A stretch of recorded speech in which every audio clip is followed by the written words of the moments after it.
Hello, guys, and welcome back to today's episode of the Undivided Podcast. And today, well, I'm going to say undivided / empowered. Mission Empowered Podcast. Yeah, it's another Our collab. podcast, collab podcast, round 2. So, if you've listened to the previous podcast, you would have seen that me and Em did podcast together a couple of weeks ago now. Yeah, Was it went down somewhere really on there? well. Yeah, and it was around sort of women and strength training, misconceptions, all that side of things, which was really, I actually had quite a few messages off the back of that. Did you? Babe, so many messages. Good. So many messages of people saying, I feel really reassured. Amazing. A lot of my girls at the moment are in building phases, strength phases. I think being around summertime or coming to the end of summer, when they've done like the shred, they're coming into maintenance, and people were like, "Oh, feel so reassured." Like, listen to that. I love that. It's really good. Yeah, I got some really nice messages off the back of it as well, which was really nice. And a few new followers as well, which was really cute. Good. Yeah, so that was fun. So we're going to do like a little round 2 today because you've recently had your little girl, Eliza, which is super exciting. So we thought we would do a little bit of a chat around navigating training while pregnant, the do's, the don'ts, how you've navigated it, especially like running your own business as well. We were just having a little chat about this before, but it has been a bit of a whirlwind for you, hasn't it? Yeah, it's been a lot. Yeah, so we're going to talk through this. I've got quite a few clients pregnant. Not obviously, I've got them pregnant. That sounded so funny. I've got clients pregnant. Yeah. I just said that and I was like, that did not come out right. I've got a few clients who are pregnant at the minute. And I know this is going to be really helpful for them as well. And a lot of the girls, and I think you'll be saying, like, a lot of the age range that I work with is girls that are either, you know, going to be pregnant at some point or maybe thinking about it. So I'm really, really excited for this and just to get stuck in and have a chat to you around your experience. Perfect. I did say as well to you a bit before, Leah, didn't I? I was like, do you want to interview me? Like, that would be quite cool. Like, because normally I'm on the other side of like asking questions and doing this. Okay. Hi everyone, listening. So my name's Emily, and yeah, like as Lee said, so I do the Mission Empowered podcast, and slightly different demographic. So obviously you do a lot of prepping, photo shoots, girly is. I take girls to photo shoot, just not to stage. But I recently have gone through my own pre and postnatal journey. So I have got Eliza, who is 10 months old now, which is just absolutely wild that she is nearly 1. I cannot even think about organising a first birthday. But yeah, she is absolutely amazing. And I documented quite a lot of my pregnancy journey. So I documented quite a lot. I had a really rough first trimester, and then second and third trimester was okay. It was fine.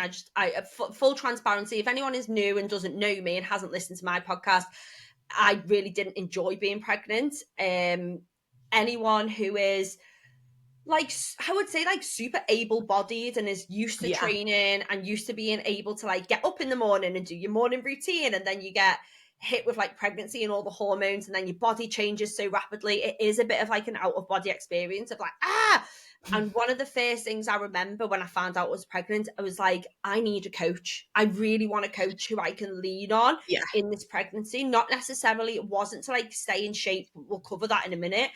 But it was more so like, I really want someone to help me navigate through this pregnancy and help me with my training and when I'm having a bit of a rough week. And you know what, Lee? Couldn't find one. Didn't end up having one. Which is why I was just about to ask you that. Who coached you through the process? Honestly, couldn't find one. Could not find one who I really like connected with. I had a few conversations with people. They just really didn't seem bothered, which was a bit shit.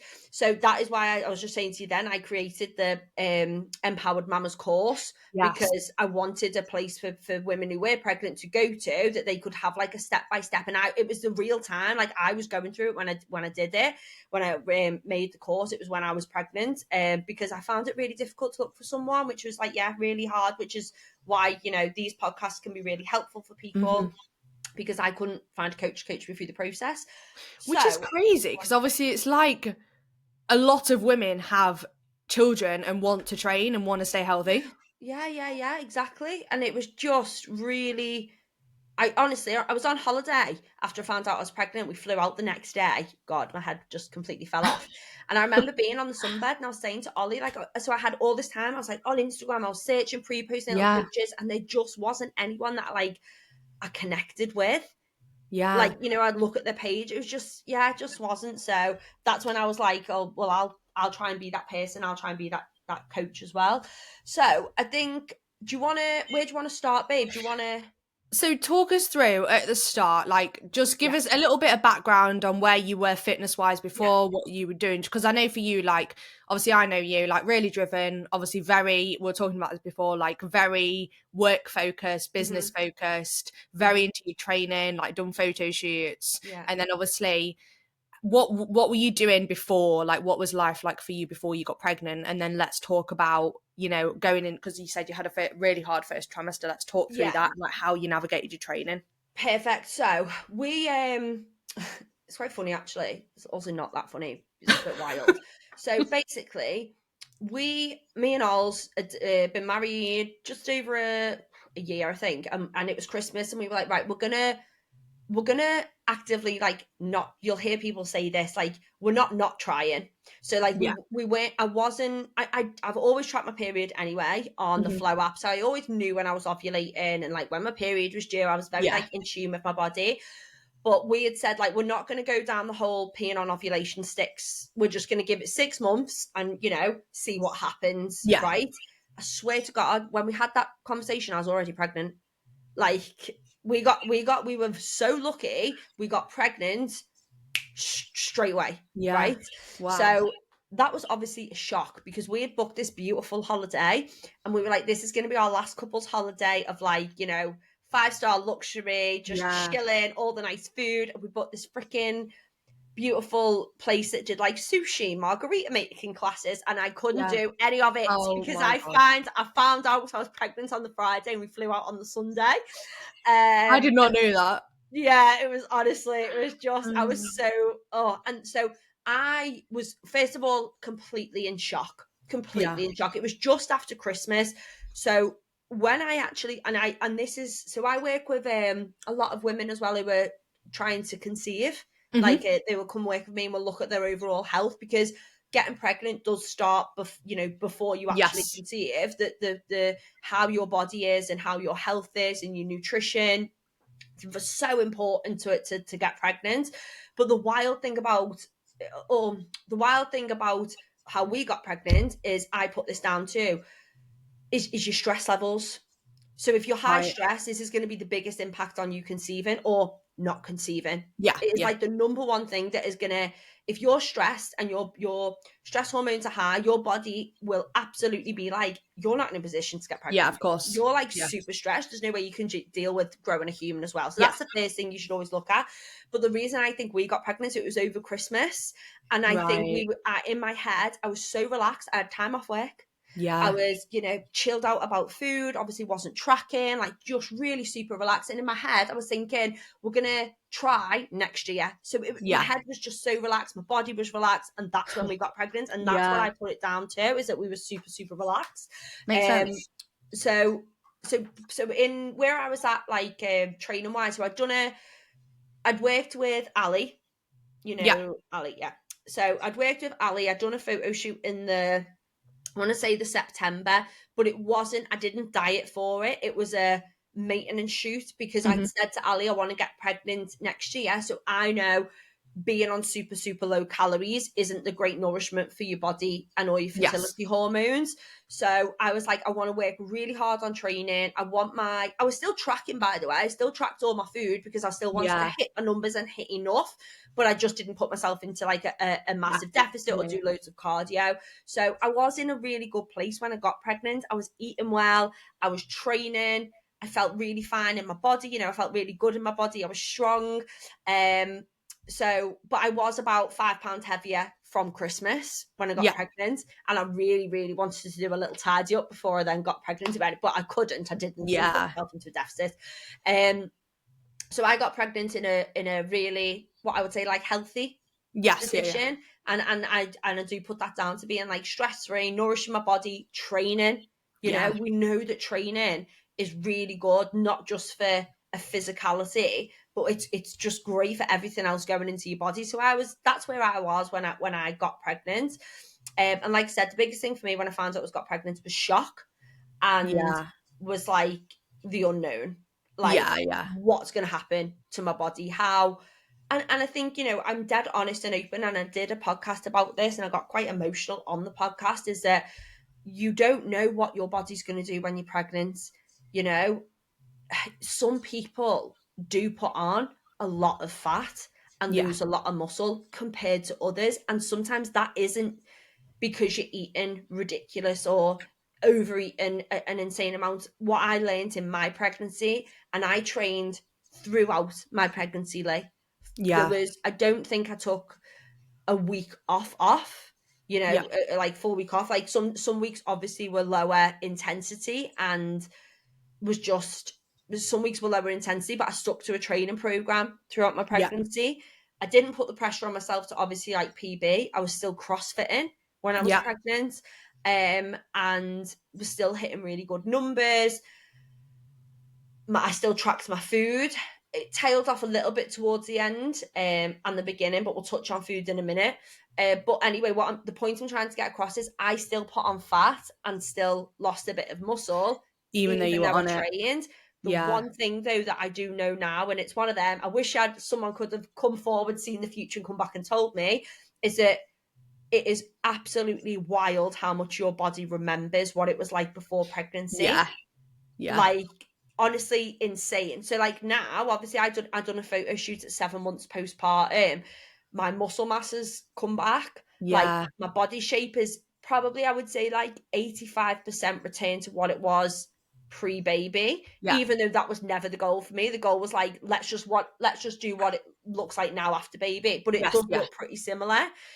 Muscle mass returned. But by the end, when I was 4 weeks postpartum, my body was just, I felt very disconnected from it. I was like, wow, what? I just didn't feel like myself. But then it did come back. And now I go back and think, oh, I stressed so much in my pregnancy about never being comfortable in my body again and what my changes were going to go through. And I wish I could go back and be like, it's going to be fine. You've got to be fine. 100%. And I know it's a very different circumstance, but and a much shorter time frame. But this is what I felt like after surgery. I was like, oh my God, like I feel like I've lost loads of muscle. I feel like I've gained fat. Like my shape's changed. Like I've now got this weird skin overhang on my lower stomach that I've never had. And like thinking, oh my God, is it going to go back to what it was like before? Like it is quite like a scary. Obviously, mine is a completely different scenario to yours, but it is a like scary thing to go through. Yeah, it's super scary, and like, you know, it is. But I do think, you know, being in that position now, all of my clients that get pregnant or friends that get pregnant, it is quite reassuring that your body is amazing at having like this muscle memory and you know, remembering what it was like. You just have to relax. And this is now what I say to clients is, if they do get pregnant and some people's bodies change rapidly, I'm like, your body is doing what it needs to do. If you are being aware of your food, we'll go into food now. If you're being aware of your food and you're sticking with training and your body's still changing, that's because that's what it needs to do. So just, you know, oh God, I just went to say the worst thing that I hated people saying to me when I was pregnant. Embrace it. Fuck off. Embrace it. I know. I'm trying. It's really hard to embrace it. So that was really tough. But anyway, so my postpartum journey then, just in a nutshell, was let's talk. Actually, if we go back, do you want me to touch on the food thing? Can you touch on first? So talk us through your training, because I know I have a lot of clients, right, that get pregnant and they're quite nervous about training, what they can do, what they can't do. And obviously, like first trimester, things can get quite hard. Like you suddenly, a lot of women I know really struggle with like low energy, like sickness, like just feeling exhausted. So how did you navigate that with training? Like, did you change your training? Did you keep your training the same? And also, what is your kind of advice generally for women that are pregnant and how to navigate the training? Perfect. So I've been a pre and postnatal coach for years. I did my first qualification probably 10 years ago. And then, because I used to teach in-person pregnancy classes years ago, And then I actually redid my pre and postnatal coaching just before I fell pregnant, just to get the most current knowledge about it. Yeah. So when I did get pregnant, I was quite on the ball with what I shouldn't do. And honestly, like, not a lot changes in that first trimester, what you can and can't do, right? That being said, everything changes from your mental point of view to how you're feeling sickness wise. So when someone, if someone just does the qualification, and let's be real, like we've just had this conversation, if you haven't had kids and you do the qualification, the advice is very easy to say, well, in the textbook it says you should just keep going. So that's the advice I give to my clients. Whereas being through that myself, if you're suffering, like I think I had a little bit of pregnancy depression, like my motivation was really low. I think it was a combination of the unknown and stuff as well. But for me, I had to, being in the gym and training for years before, I always knew that the gym made me feel better from a mood point of view. So that's what drove me in the first trimester to get to the gym, is that I was feeling pretty down anyway. And I think a lot of people, if they're in the first trimester or have been through it, will relate to this, is your energy, your hormones are all over the show. You can feel pretty low. But so I think one thing about exercising and workout is that's going to help bring the endorphins and help relieve that feelings of lowness and stuff like that. So that was one thing for me. Another thing for me was, I had quite bad nauseousness from getting pregnant up to week 14, and I was never sick, but I just felt like hungover. That's quite a common feeling. And I knew from the research that I'd read, and also from how I felt, that and this is quite common, exercise stops making you feel sick.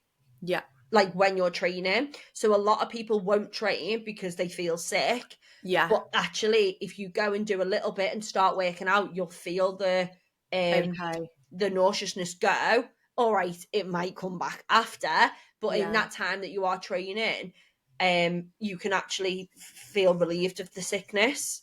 Yeah. So you actually, when you were having that low energy kind of stint first trimester, you persevered, because I was saying this to you before, there's sort of mixed advice, like, you're pregnant, listen to your body, take it easy, blah blah blah. So you actually did you follow the same workout split as what you were doing before? Absolutely same workout split, same CrossFit sessions,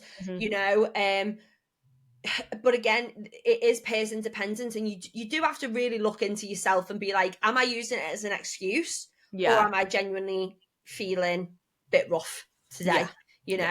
I was because I think doing our job and training how we train, you can be quite driven to be like, this pregnancy won't break me. Like that was my sort of attitude. Was like, I was like wanting to hold on to pull-ups for as long as possible, my gymnastics as long as possible, didn't want to drop my PBs.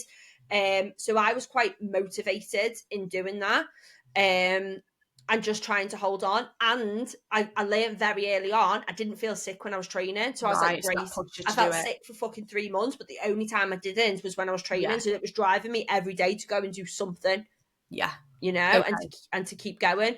But from an advice point of view, then, like I said, if you feel okay in yourself and everything, train. Oh my God, keep training. Okay. 100%. We know that in pregnancy, muscle mass depletes and fat mass increases. Like it's what is meant to happen in your body. Like we know that.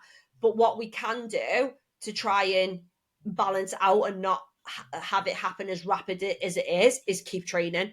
And what you've got to remember as well, when you go through your pregnancy, you are going to get bigger, you are going to get aches and pains, there are going to be some moves that you might not be able to do or push as hard on. So keep going as hard as you can earlier on, if you can, to hold on to as much muscle and hold on to as much strength as possible, because there are going to be weeks down the line where you're like, no. Your weights are going to reduce to maybe 50-60%.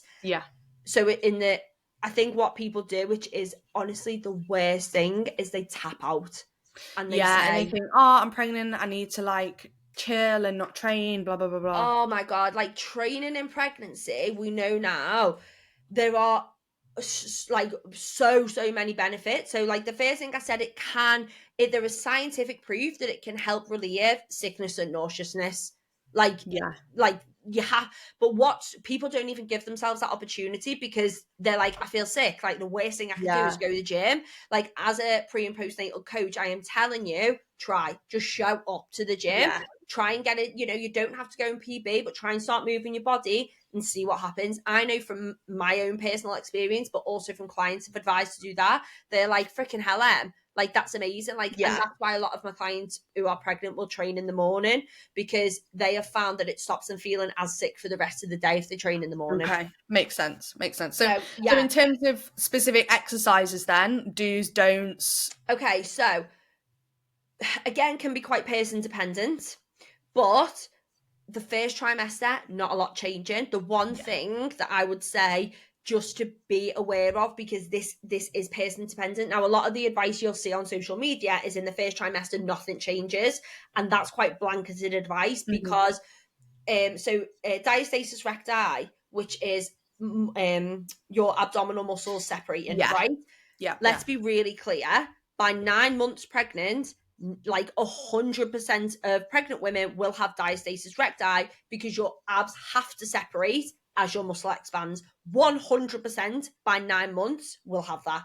Whether it's slight, whether it's big, it's going to happen. So all of this bollocks of prevent diastasis recti, no, it's not true, because you're going to get it, because it has to make space.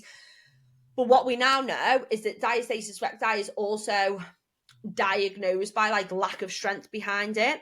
So when people have it after having a baby and they say, oh, my abs have split, it can take up to 6 months for it to come back together, right? Training, when you are pregnant and training your core is one of the best things that you can do to help that recover, to help there's a lot of info around, don't train your core when you're pregnant, blah blah blah blah. Like, not disproven. That's all disproven now. Okay, there are definitely types of training that you could, types of core training that are more beneficial beneficial for you. I'm just being really selective what I say, because there is a very, very recent study now that has come out that even like is sort of disproven that you can still do crunches and stuff and sit-ups. My reservation from experience and as a coach is what we know about load and that intra-abdominal pressure can increase diastasis recti. Because I'm trying to work out how they're trying to say that that's still okay. And I would always err on the side of caution, and I wouldn't do things like that. But remember that core training isn't just sit-ups and this is where a lot of people get like confused. Crunches, like your stabilization stuff, right? Like a lot of the work even I've been doing now to like strengthen my core. It's stabilization. Like it's minimal movement. It's very like it's a lot of breathing, connecting with your core, pulling in, or unbalanced. My arm in the air. That's a kettlebell. That's me doing my kettlebell in the air. Like off balance stuff, rotation, all of this stuff, and this is all stuff that I have in my course as well. There's a whole core section on it, because it is, it's not what you've got to think about when you're training pregnant, and this is the hard bit, right? It's for that long-term gratification. If you can train when you're pregnant, your recovery is going to be better. You're gonna feel stronger quicker after having the baby. Training in pregnancy is really hard, because you are going to train, you are going to work hard, but the next week you are going to feel fatter. You are going to feel less toned. You are going to feel less energy. And so you really have to tap in. And this is something I did with my pregnancy. I was like, this isn't for the now. This is for me next year. And oh my God, Leah, I'm so proud of my past self for doing that, because, I did get back into training quite quickly and stuff. So in terms of do's and don'ts then, it is, like I said, it's person dependent. For me, I started to get, so basically, when we just quickly go back to the ab separation, because this is the biggest do's and don't, right, is that I was doing a lot of gymnastic work, pull-ups, toes to bar, stuff like that, okay? And obviously that's a lot of core control. A lot of the information on social media is don't change anything in the first trimester. Well, that's not true. And this is where it comes to person dependent, is that every single person's, abdominal strength will be different. Yeah. So some people might be able to go through the full first trimester and keep, and because it's all to do with keeping the strength, how much can you control your abdominals so that a split isn't visible when you're working out. Yeah. And so for me, I lost that at like 10 weeks. Okay. So I was doing a pull-up and I was getting coning, which is where your abs, the control of the abs just isn't there. Now, that wasn't to do with anything with my core not being strong enough. It was what was happening hormonally, because it's hormonally your relaxing hormone that will make things start to separate and move, right? Yeah. So for me, that happened at 10 weeks. And I was like, okay, so then I just had to regress. Didn't have to stop. I just had to stop doing something that was less pressure. So I was doing full strict pull-ups, which was too much pressure. So I went to seated pull-ups where I could control it a little bit more. Yeah, it makes sense. Yeah, makes sense. Yeah. So for some people that might happen at 8 weeks. For some people that might happen at 16 weeks. It's very person dependent. And that's why it is when you're training, I think it's important to have a coach, because a coach can look at your form and can look and go, actually, that doesn't look as stable as what it looked before your pregnancy. So maybe let's regress it a little bit. Yes, it is 100%. all about regression and making it work for you. It's not about stopping. There's always something you can regress to. Yeah. Or like, even if you are someone that's really struggling with these sessions and you're finding you are really tired, like maybe we just pull the volume down for a bit. Absolutely. You know? There were sessions I, went into, and let's say I was doing 2 to 3 sets on things. I would show up on some days and be like, 1 set and done. But I would still go through my workout. It's still a workout. Yeah. 100%. And then there would be other sessions where you have good motivation, you have good energy, and you think, right, I'm going to go and capitalize on this, and I'm going to go and do a full session. Yeah. But this is what I mean. It's definitely, you do really have to tap into that, the self-standards and self-motivation, because it is going to be very easy to go, I'm pregnant, I'll deal with it after. You will regret doing that. Yeah. You will. Yeah. So essentially, wrap up training, carry on training, adapt as needed, regress as needed, try and keep pushing through where you can, and also core work, kind of keep your core work in, and keep the stabilization work in. Because like, even what I'm doing now, like I'm doing things like I've learned so much recently about core and core training due to what I've had to research and find out from the back of the surgery. So things like cable rotation work, like how to properly breathe into your lower core, like how to control your lower core, things like how to stabilize your lower core properly when you're lifting, like all those sorts of things where you're not necessarily like doing any like crazy movement, but you're still learning how to properly engage your core when you're training. My core leg, definition wise and strength wise, is stronger now than it was pre-pregnancy, which is amazing, really, isn't it? Yeah. And I know another coach who's been pregnant twice, and she has said the same as well. Like, core work, even if you don't go and do anything else, like, do your core work as well, because it's stronger, and the more mind to muscle connection as well, is it, whether you end up having a C-section or a vaginal birth, like, if you have a vaginal birth, 24 hours after, you want to start doing them pelvic floor contractions and getting that mind to muscle connection with your core. Actually, still after C-section, pelvic floor connection, but it's more 8 weeks after, 6 to 8 weeks after your C-section, you want to be doing some core stuff. That's when I started mine, 6 weeks after. 6 weeks after, I think, again, I'm quite loose with that, because it does depend on people's recovery. And, there are some people I know that 2 weeks after C-section, they were doing core stuff. For me, I didn't have an easy C-section recovery. Even though I trained and stuff, and it just goes to show again, every person's different, But what I did find is when I went back to the gym, my strength came back quite rapid. 100%. So even though I had like a longer recovery, it didn't matter. Like when I started training, I was like, okay, like I snowballed quite quickly. But I was really hot on doing my core stuff when I could. But keep going. Cool. I think just to touch on the training aspect of your first trimester, for the majority, not everyone, you're not going to feel as rough the whole way through your pregnancy. Yeah, I've said this to a lot of clients, because I know for a lot of people, obviously I haven't been there, but the first trimester is kind of when it hits you a little bit harder for a lot of people. And that's where you think, oh, fuck this, I'm not doing this for 9 months, I'll just quit. Whereas I think if you can persevere, lower the expectations of yourself, lower the goalposts that you're trying to achieve, and just try and get through it, because you will get more energy and feel better in the second try. You not definitely will. The majority of people will get more energy and you will feel better.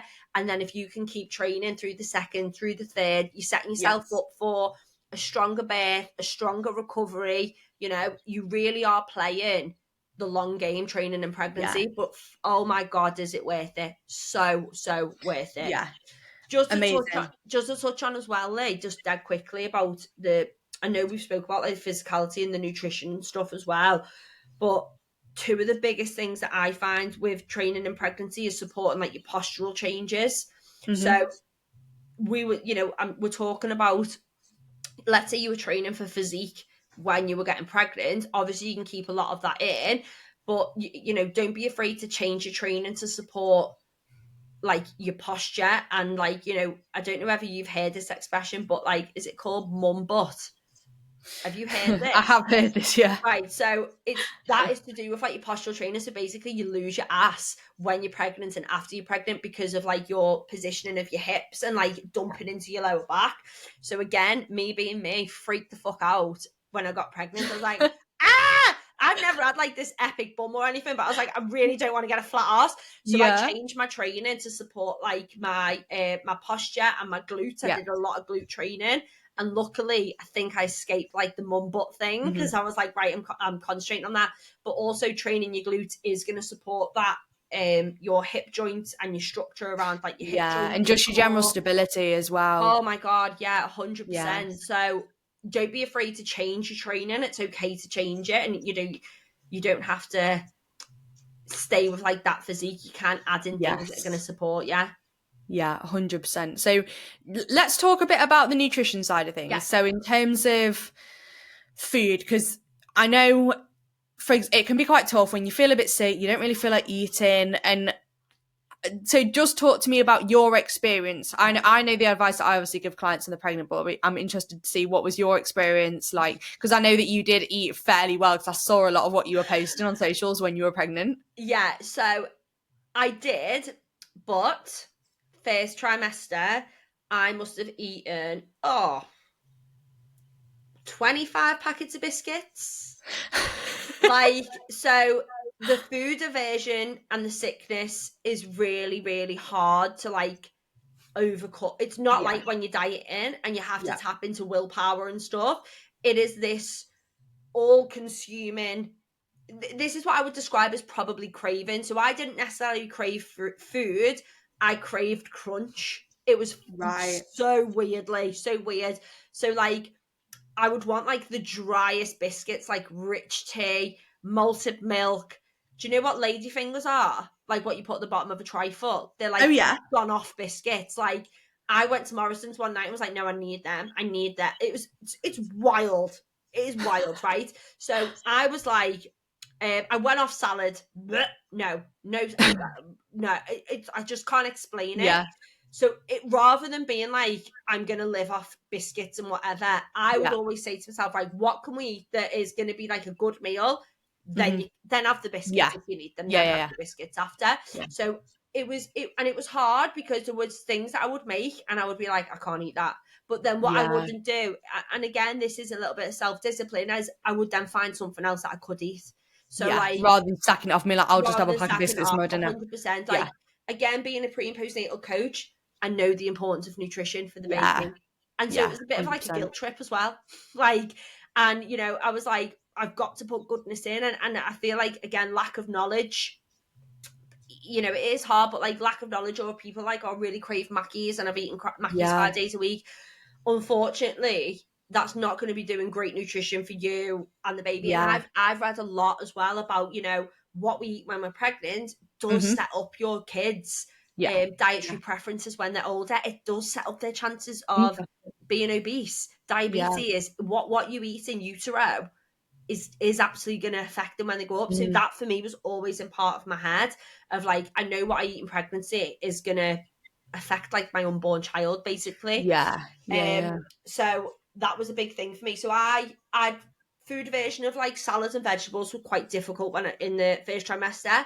Fruit, I knew I could get fruiting. So I was like, okay, let's lean into that. And I do feel like it does come in waves. So there was, soup was a great one for me because I was like, I can't really face a plate of vegetables, even though I love vegetables. I was mortified that I went off it. So things I would do was like make a soup. So I knew I could just get a soup in me.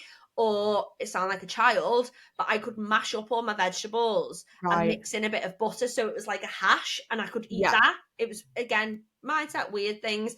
So I was always really, because again, fiber when you're pregnant is massive because the hormones that you have really affect like constipation and loose bowels, and you can go like sort of one way or the other. So hemorrhoids are quite common in pregnancy because of lack of fiber. Now I knew this, so I was like, I'm getting my fiber in. So I never suffered with constipation, touch wood, because I was so hot on my water and so on it with my fiber. I was tracking my fiber as well, which by the way is a great thing to track when you're pregnant. Yeah, I did want to actually talk to you about this because a lot of women I know will kind of be, say I coach, for example, a lot of physique girls, like, developing their physique, building muscle, whatever, wanting to build muscle. And then they'll get pregnant and then they'll be like, oh, I just want to eat well. I'm not going to track my food. But actually, you did track your food, didn't you? And you made sure you were getting what you needed to get, like what you just said with the fiber. Yeah, so I was like, again, being pre and postnatal coach, like knowing what I know, I also wanted to use myself as a bit of like, like a guinea pig client. Yeah. So I tracked not all my food. I'm not going to say I tracked my food every single day to meticulous, but I tracked my food because I wanted to keep an eye on my protein, make sure I was hitting it. I wanted to track my fiber. I did not. I didn't. So in terms of nutrition, then, like the most that we're ever going to eat more when you're pregnant is like 300 calories a day at the end of pregnancy. I think this is a big misconception as well, isn't it? People are like, I'm eating for 2. No, you're not. You don't change it in the first trimester, right? And this is the hard thing again, because it's what we should be doing versus what we want to be doing. Is that I fully hands up emotional in my first trimester because, like I said, I think I had a bit of pregnancy depression. And I think I was just a bit like, what's the word? Emotionally, yes. I just think I did. I found comfort in food anyway because there was like change going on. So although I was like I said, although I was tracking the biscuits and, the sweet and stuff like that. So, but like I said, I tracked because I know I didn't want to massively overeat. And I wish I could find the figures off the top of my head. Like, I'll find them and we'll put them in the notes underneath. Okay. But I do know that by the end of pregnancy, 300 calories per day, which above maintenance. So your maintenance isn't that much, really. What's that? There's a piece of toast. Do you know what I mean? Yeah. But what I did find is I actually ate less because the bigger you get, your stomach actually shrinks because all of the pressure from everything moving. Okay. So as you get later down the line, it's quite hard to eat like big meals and stuff. But anyway, so from a nutrition point of view, I've lost my train of thought. What was I talking about, Leah? You were talking about how much you overeat by and 300 calories above maintenance, that side of things. So first trimester, eat maintenance, you don't need any more calories. Okay. Yeah. Which for some people are like, what? This is my excuse to eat whatever I want. You can do whatever you want. Your pregnancy, like, do whatever you want. That's what it's about. But I just also think if you are thinking, I'll deal with it after the baby, that's hard because when the baby's here is like hard. So I just think do as much as you can to prep yourself in pregnancy. Sticking to maintenance. That's what I was saying. So I tracked my food to make sure I was hitting fiber, hitting protein. I also tracked my weight as well, not because I wanted to keep to a certain number. I wanted to be like, right, I know I'm going to train throughout my pregnancy. I know I'm going to eat well. Let me just see what my weight does. Like, that's what I wanted to see. So the reason I know that I ate more in my first trimester there was because that is when I put on the most amount of weight. So I put it. I think the recommended is absolutely wild and bollocks, by the way. There is everybody reacts differently, right? So I put on 10 pounds. I've still got it on my phone. Put on 10 pounds in the first trimester, where you're meant to put on like maybe like 2 or something like that. And then the second trimester, I went up like 0.5 pound a week, I think it was, which was just slightly under what you're meant to put on. And then the third trimester, I put on £1 a week, this off the top of my head. But then I sort of plateaued and sort of stayed the same. Yeah. And then the last 3 weeks, because I was not necessarily really inactive, but I was massive. I was 3 weeks overdue. I couldn't walk a lot because I had really bad hip pain. So my movement, my output really reduced. So I put on about £1. All in all, I think I put on in pregnancy just over 2.5 stone, which is like the recommend whatever. And I lost, I think I weighed myself 2 weeks after having it, and I'd lost like 24 pounds since I went to the hospital to having it. Yeah. So it was like a lot of it obviously is like fluid and baby and placenta and stuff like that. So effectively, when I was only a stone heavier than what I wanted to be. Yeah. After getting pregnant, like a stone of fat, which being 9 months pregnant is, I think, is fine. It's like that is like I basically was what they said that you should be, roughly. Yeah. You know what I mean? And that was training and eating, tracking my food and stuff as well. So I did my best to track my food. I do feel like when you're pregnant, your emotions are higher, and there are some days where you look at your body and you're like, what the hell is going on? Everything's going to change. The only thing that's going to make me feel better is watching a film with some chocolate, and I think, do it. If that's going to make you emotionally better, what you don't want to do is do that every day. Yeah, and also sack off your meals in replacement for that, because then you're not getting the nutrition you need. Oh my God, and things exactly. Like that. Yeah. Like, you don't want to do that every day, because we know that nutrition equals good mood and hormonal balance, and you have got to look after yourself as well when you're pregnant. So I think it is having that balance. For me, in the week, because I was still working and stuff, my weeks didn't actually look that different. I still stuck to like a meal plan, because I meal plan for ease. Like, I eat the same thing I still eat the same thing for breakfast now. I was eating the same breakfast, I was having the same lunches, evening meals, and then over weekend that I would find a lot of pleasure in like cooking different things. So then I might be a little bit higher on my calories, whatever. But I didn't go like wild, but I still had the little nice things, because that supported me psychologically.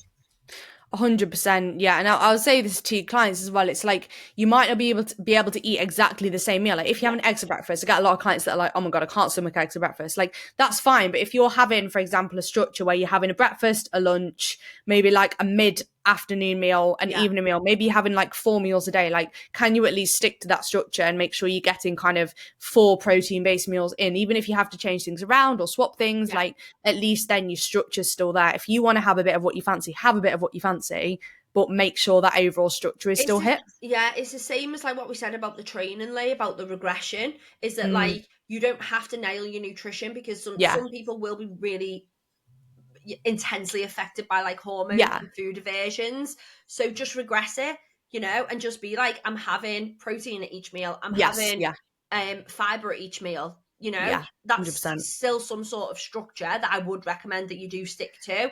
Again, not even from a physique, because like I said, your physique's going to do what it's going to do, but for a health point of view, it is really going to help you as well. So energy-wise in yourself and things like that. Yeah, definitely. So for me, especially in the first trimester, when I was suffering with like the food aversion of like vegetables and stuff, I'd make myself a roll. This is quite funny, because I don't know if you've experienced this, but meat can be quite a strong food aversion in the first trimester. You can go off that. But I knew I wanted to get it in. So I used to get a brown roll, and I used to put my protein in the middle of it to make sure I couldn't see it. And then I would just eat the roll, make sure I'm getting the, because when it was in my mouth, it was fine. It was like looking at it before I was eating it. Honestly, it's wild. So I'd make sure I had my lunch, had my fiber, and then I would be like, because it's what I found with me, with the sickness, if I was training, I didn't have it. If I was eating, I didn't have it. So I would have to be like grazing. So that's when I would like have the meals, but then I would have my little biscuits and just have them to like take me over as well. Yeah, makes sense. So you were still hitting kind of what you needed from a nutrition perspective. Should I just let me touch on, while we're on nutrition, the supplement side of things? Yes, that'll be super helpful. Yeah. So as I said, just because of the what I said I was eating for my breakfast, so I still now have a whey protein shake as part of my breakfast, because I find it really easy to get my protein in, creatine, and my fibre in there as well, and my kefir. Like, I still have that now, so I'm looking after my gut health, get my fibre in, get my protein in, it's all in there, and some peanut butter as well for some good fats. Like, it's just a solid breakfast. And so supplement wise, as you just heard, doing the research that I did for my course and as pre and postnatal coach, whey protein, I still had that in my diet. Yeah. Creatine monohydrate, still had that. That's a very newly researched thing. So anything that I'm saying now, I'm going to recommend, as always, is like to go and just have a little look at that research yourself. Yes. If you want to think about it, this is what I did. Omega-3s, I still took them. Vitamin D3, I still took that every day. And did I take vitamin C and zinc? I took that, and I also used the supplements Improve. Yeah, the like gut one. The gut one, yeah. Have you used it? I haven't. I've heard a lot about it though. It's just expensive, which is annoying. Yeah. But I did take that all through my pregnancy, and I took it for 6 months after as well. Okay. And yeah, so that's what I took: whey protein, creatine, omega-3s, vitamin D3. I'm trying to think if I took anything else. Vitamin C and zinc. Yeah. And that was it. I actually didn't take any pregnant care or anything. Yeah, because I know a lot of clients, when they first get pregnant, they get really nervous because on the back of a lot of vitamins it says, please, if you're pregnant, like, don't take if you're pregnant, blah blah blah. So I have a lot of clients that will get really nervous, kind of stop taking all the supplements and just take a pregnancy supplement. So if anyone's listening, I can't bloody remember what the name of the website is. There's a website, right, from the NHS. I want to say it's called like Dump or Bump, but if you Google it, it'll come up, and you can put in any medication supplements, and it'll come up whether it's safe to take when you're pregnant.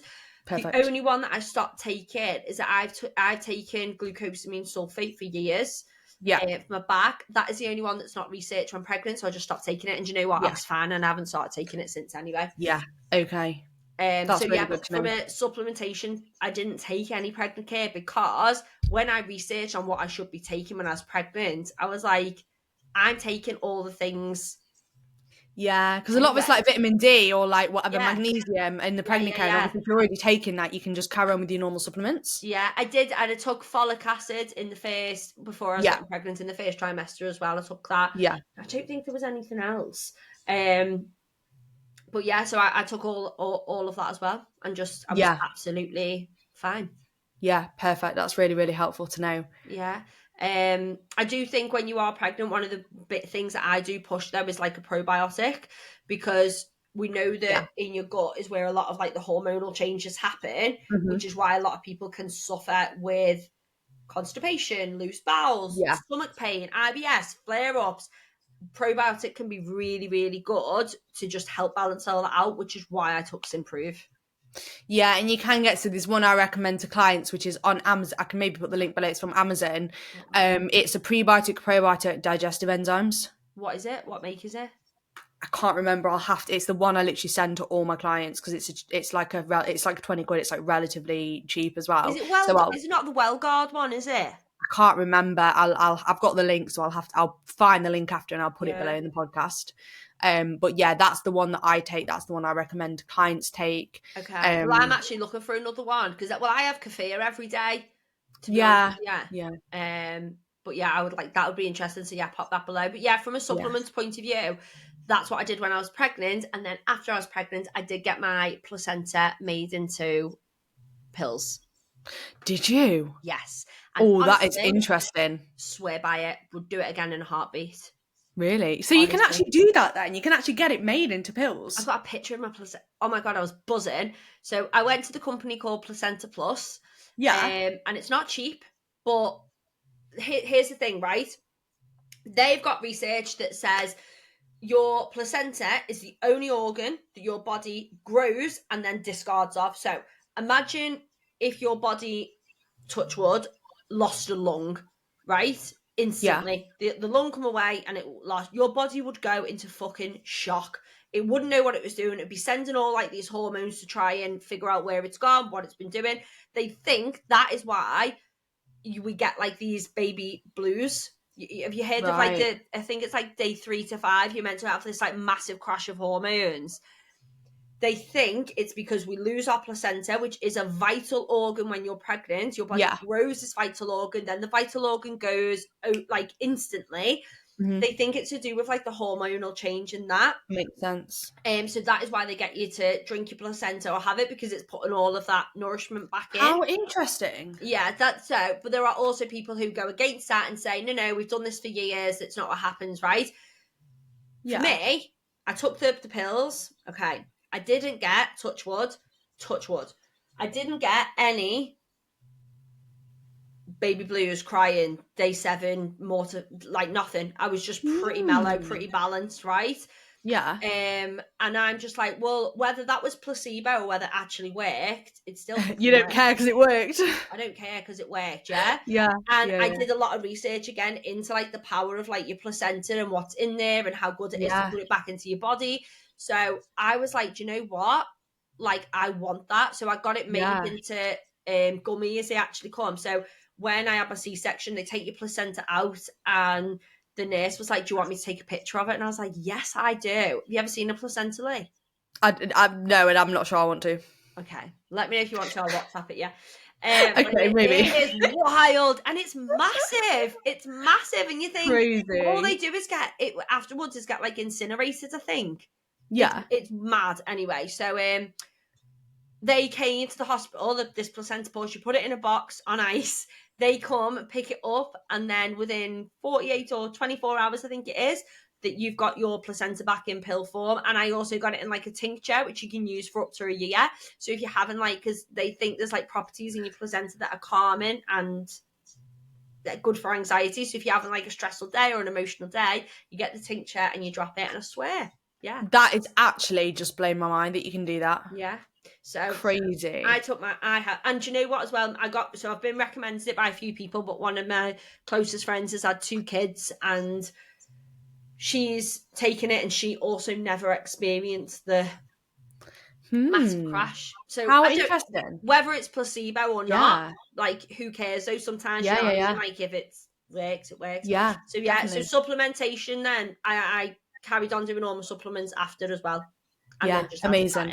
Yeah. So wrapping up, if you could say like one like big tip, final kind of comment, what would it be? For someone who's pregnant? Yeah. Okay. I would say, in summary, exercising and eating well when you are pregnant is so beneficial for both you and your unborn baby, right? Mm-hmm. We know that the science behind it is massive of healthy baby. We know that babies who mums train in pregnancy, they come out with better lung capacity, better VO2, like we know that, right? So I would say think of the bigger picture. It's going to give you a better recovery. It's going to reduce your risk of gestational diabetes. It's going to reduce your risk of postpartum depression. Like anyone who gets pregnant, I just think try and think of the bigger picture, and what you are doing now is going to pay off massively for your future. It might not feel like it's paying off for the moment. But if you can dig deep and don't quit, regress as much as you need to day to day. But when you feel good, go for it, bring it back. Just try not to give up and just try and keep going, because a year postpartum, you will be so, so grateful that you kept going when you were pregnant. Yeah. Through 100%. Your nutrition, through your exercise, because at the end of the day, as we know, when you quit and you start again, it is so much harder to do that. Yeah. So I think what a lot of people think is when they're pregnant is they think, I'll just pick it back up when the baby's here. Yeah. But when you do that and then you get to that point and you are 3-4 stone overweight, which is what I see a lot of people, they say I put 4 stone on in pregnancy, or I'm 3 stone overweight than when I started. And they, you know, you're in a position where it's really hard anyway, because you're a new mum, your body looks different, but then you've, in your terms, like put a lot of weight on that you didn't, you know, it's just, you're just going to set yourself up for a harder journey. So even if, you know, I definitely think my biggest advice is just don't quit. Yeah, just be kind to yourself and regress. But this is what I was saying to you before. get a coach to coach you through pregnancy, get that support in place. But just really try your best not to quit and keep going. Yeah, amazing. Oh, well, this has been so helpful. It's been really good. And I'll pop some bits we mentioned in the notes below. So like your Instagram, maybe the link to like your course as well. Yeah. And then we'll put things like the digestive enzyme, all that sort of stuff in below as well. Yeah, we will. We'll do that. And if anybody does listen to this and just has questions or like anything, you can always feel free to message me on Instagram @_em.powered. But yeah, I think sometimes just having a little reassuring message off someone is what you need. Yeah, amazing. Well, thank you so much. It's been really fun, and we'll see you next time. Bye.